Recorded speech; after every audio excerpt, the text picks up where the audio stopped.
to Somewhere Out There.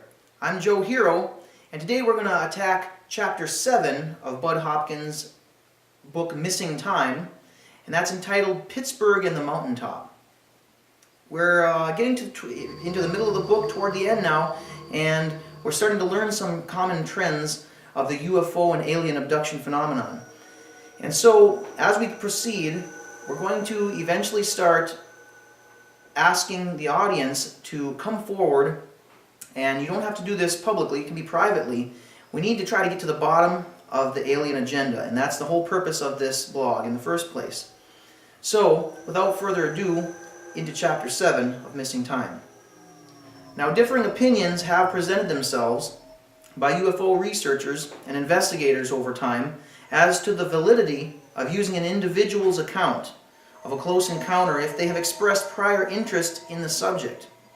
Now, what that's meaning is that if somebody has a quote-unquote obsession with the paranormal or UFOs or aliens, researchers have thought that it might not be a valid subject to explore with that person as a specimen.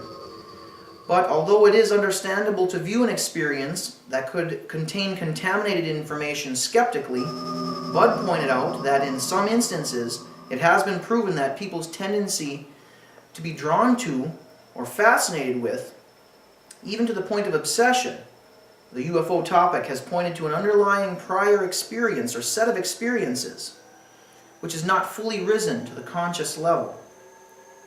Such was the case with Philip Osborne, a 37-year-old newsman who had in 1978 done a piece on UFOs. Not long after the NBC documentary discussed in a prior chapter of Missing Time aired, Philip called Bud, saying that he wanted to explore something that he had discovered upon seeing the documentary, and he had explored his own experiences looking for any forgotten matter.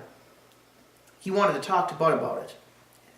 A few weeks after the NBC UFO documentary, Philip had awakened in his Greenwich Village apartment, paralyzed, terrified, unable to move, and unable to call for help.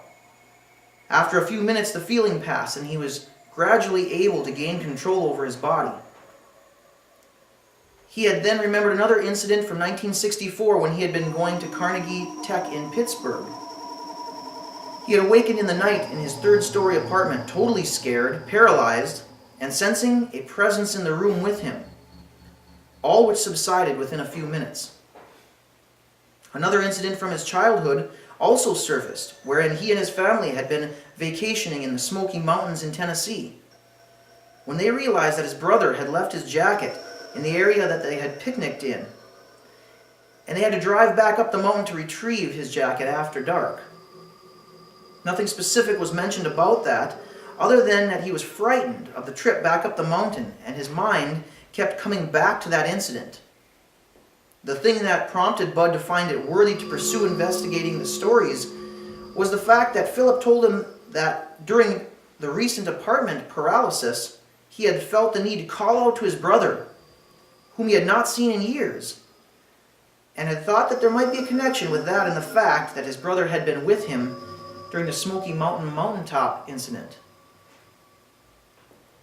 Bud and Ted Blecker met with Philip to obtain any conscious recollections of his events prior to the hypnotic session with Dr. Claymore, during which they found out he had a 3-inch perfectly straight scar on the outside of his thigh, up by his hip, and that he had been born the same year as Virginia Horton. Now remember that Bud was investigating those two people's cases in parallel, even though we have the luxury of hindsight in reading his book many years after the fact. And that the mountaintop incident had occurred when he was 6 years old in the same summer that Virginia had suffered her incision. During his first hypnotic regression, Philip saw a geodesic dome with bright lights that he was drawn quickly toward from his mountaintop episode at age 6. He kept thinking about his scar and took long pauses between memories where nervousness and fear were exhibited. He saw a quarter of the dome lift open as if hinged, and he saw a shiny hand in regard to his scar. After the session, during a lunch discussion, Philip told Bud and Ted that he had editorialized the hypnotic experience, not mentioning things he saw which would seem to be expected for the subject, including hurtling through space, seeing stars, and merging into the dome where it was bright.